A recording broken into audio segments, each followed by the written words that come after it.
Friends, welcome to our channel.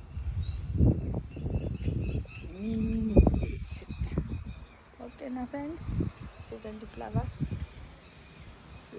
With ఇది మొన్ననే తెచ్చాను, ఆరెంజ్ కలర్. ఇది మొగొడ్డే. ఇవి లిల్లీ ఫ్లవర్స్. దాదాపు ఇవి ఒక్కొక్క బంచ్ ఎన్ని పూస్తుందంటే ఒక 15-20-25 పూస్తున్నాయి ఫ్రెండ్స్. ఇలా ఈ 2 అయిపోయాయి, పూసాయి. ఇది వచ్చాయి lily plant. This is the lily plant.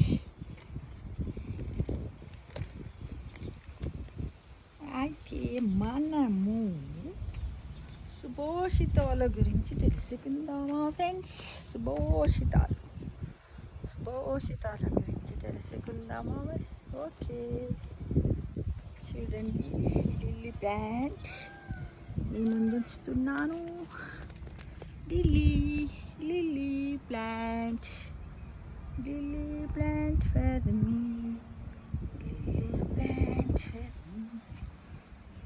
చూడండి లిల్లీ ప్లాంట్. సుభాషితాలు ఏంటంటే, మనము సుభాషితం అంటే ఒక మంచి మాట, ఒక అర్థవంతమైనటువంటి నీతి వాక్యాన్ని ఏమంటారు? సుభాషితాలు అని అంటారండి. పెద్ద మనుషులు చెప్పినటువంటి సుభాషితం. సుభాషితంలో ఈరోజు మనం దేని గురించి అంటే లోభత్వానికి ఫలితం. అయితే దీంట్లో భర్తృహరి ఏమని వివరించాడు నీతి శతకంలో అనేది ఒక శ్లోకం గురించి తెలుసుకుందాం. సుభాషితం అంటే శ్లోకం కూడా ఫ్రెండ్స్. ఏంటిదంటే, దానం భోగో నాశన స్థితస్త్రసో గతయో భవంతి వితస్యా యో న దదాతి నా భుక్తే తస్యా తృతీయగార్భవతి అంటూ లోభత్వం వల్ల కలిగే అనర్థం గురించి తన నీతి శతకములోని ఈ శ్లోకంలో భర్తృహరి వివరించాడు. ఎవరు వివరించారు? భర్తృహరి. దాన్ని దానం భోగం నాశనం పునీకతో 3 గతులు భువిధనమునకున్. దానము భోగము ఎరుగని దీనుని ధనమునకు గతి ధృతియేమే ఒసగన్ అనే పద్య రూపంలో తెలుగులో అందించాడు ఏనుగుల లక్ష్మణ కవి. ఏనుగుల లక్ష్మణ కవి తెలియని వారు ఉంటారు ఫ్రెండ్స్ కదా, తను అందించాడు. అయితే దీని భావం ఏంటో మనం ఇప్పుడు తెలుసుకుందాము. భావం ఏంటంటే,